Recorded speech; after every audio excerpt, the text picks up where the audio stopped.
Oh my goodness, guys. Okay, so today is Saturday, November 20th, 2021.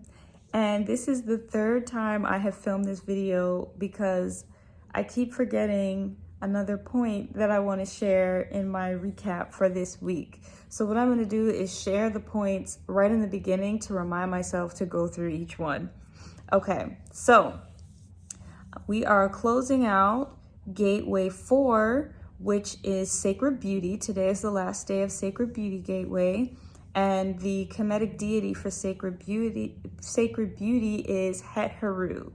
Okay, so there are some themes that presented themselves to me this week, and I'm going to share them with you. So one of them that Queen Afua made us aware of in our Sunday class last Sunday when it came to Sacred Beauty was also about the inner child, healing our inner child, or resolving different things from our inner child work. Okay, so that was one thing which I'll come back to. The next one was seeing the beauty, finding the beauty in everything, any and everything, even the mundane stuff.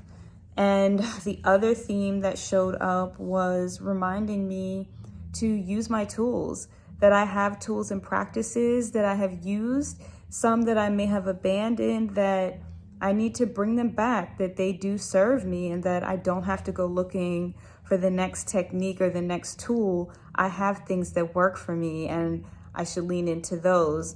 And the last thing is, let me go to my notes because I don't want to film this video again. Was all about experiences. It was all about beautiful experiences. So, all right, so let's get into it. Sorry, there is something in my hair. Focus, focus, focus. All right, so we're gonna talk about the inner child work first. So for me, how this showed up in Sacred Beauty for inner child is being more curious and being more inquisitive and asking questions simply to want to learn things, not for any other agenda, not to appear engaged or not to appear like I'm important and that I should always have questions to ask, but really being precocious, being curious, wanting to know things, being inquisitive. So there was a lot of that going on this week where maybe in the past, sometimes it would be like, oh, I probably should ask a question because how's it going to look if I don't have any questions about X, Y, and Z?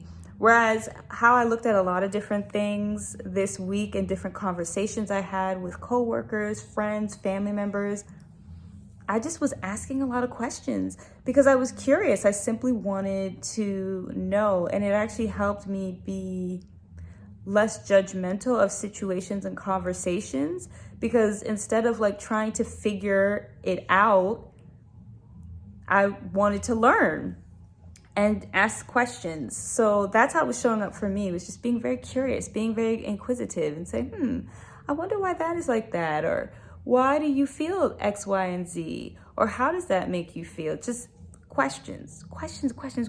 So that's how my inner child was showing up. I was just very curious and precocious.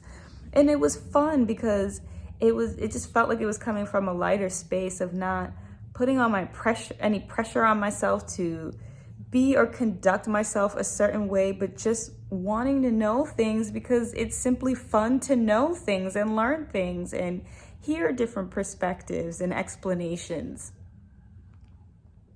So that's how the inner child was showing up. As far as beauty for me, which I think I didn't come up with this theme. I didn't share this theme in the beginning. Also adornment and different grooming practices and things that I may have done in the past, and for whatever reason over time I abandoned them. Het Heru really was reminding me a lot this week of some different self-care grooming practices that I may have abandoned that were actually beneficial for me, and that it's probably a good idea to revisit and continue. For example, one of them is gua sha face scraping. It sounds more abrasive than it really is, but it's a technique where you have a stone, it's not sharp, and what you do is you drag it across your face. You put you cleanse your face, then you put oil on your face, and you use the stone to basically, it helps with the circulation and helping to move toxins that may be collected in the different pools on your face, helping move them to the lymph nodes so that they can be drained out from the body and released. I had done it for many years and just stopped at one point. I think at some point like last year, I just stopped doing it. And how it would show up for me is I would just be doing something and a thought would come up and be like, I wonder why I stopped doing X, Y, and Z. And some things it was like, I don't know why I stopped. And then other things it would be like, you know what, I want to start doing that again. So I started doing gua sha again. I started doing dry brushing before I bathe every day again. That was also another just like grooming self-care practice that I really liked, and I don't know why I stopped, but I just stopped one day. So those are some examples. Adornment is, anybody who knows me in real life knows I love, love, love accessories. I've always had my own personal style, and just the art of dressing and creating different looks to express different moods or convey different messages and things of that nature. I love that we're able to communicate that way by how we adorn ourselves. But somewhere along the line, I just stopped. I think probably like around the pandemic, because I wasn't going anywhere. I just kind of lost an interest in accessories and things like that, but it is back. Oh my gosh, it is back. But I am loving it. I'm having so much fun. Just even the accessories that I have, finding new and different ways to wear them and create different looks has been really fun. And so had Haru reminded me, like, this is a part of you. This is a part of the beauty of you as Milan. You really love accessories and to accessorize and express yourself that way and express different messages to people and emanate different ways through that. So I was being reminded of the beauty of being myself and the things that I'm into and just the beauty in that, like the beauty in just being Milan and how I express and how I move about the world, how I style myself, how I dress. So that's been really fun. Experiences is another thing that came up for me, and just finding the beauty in everything, and also that I am very much driven by experiences, and I'm a person that I set tones and I create experiences. For example, when everybody used to work in offices all the time, my desk was always an experience. I always had a plant on my desk. I had crystals at my desk. I just infused a certain type of energy because for me, experiences are important and they influence how I show up in the world and just, how I want to move through things. So my desk area has always been an experience. And people used to always say like, oh my gosh, your workspace is just so zen, but like, that's me. I'm all about creating different experiences. Like, that's more important for me than stuff. And so I was reminded of that, but also I was reminded of finding the beauty in every experience. Like, for example, the mundane task of going grocery shopping.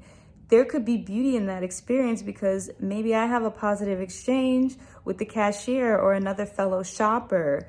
That is a beautiful experience. So just looking at everything in life as beautiful, not as necessarily aesthetically pleasing, but just seeing the beauty in everything. Aesthetically, grocery shopping may not look pleasing, but that experience of having a positive exchange with somebody while in the grocery store, that is beautiful. So I was reminded of that all life is beautiful. All these experiences are beautiful in different ways, and try to remember that more often than not, that really life is happening to me, is happening for me. Sorry, life is happening for me, not to me. So those were some of them. Let me look at my notebook to make sure I'm not missing any other key themes here. I don't think so. It really was just about experiences. Experiences, like self-care, things of that nature that I was doing. And just beauty and things. Yeah. So those are the big ones.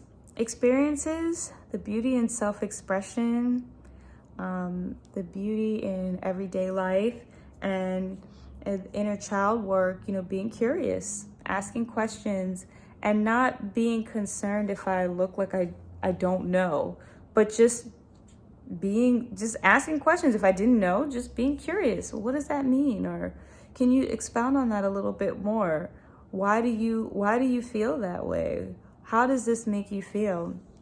So I really, really appreciate all the experiences and all the reminders that I got in this gateway. I'm really looking forward to gateway number 5, which is sacred space.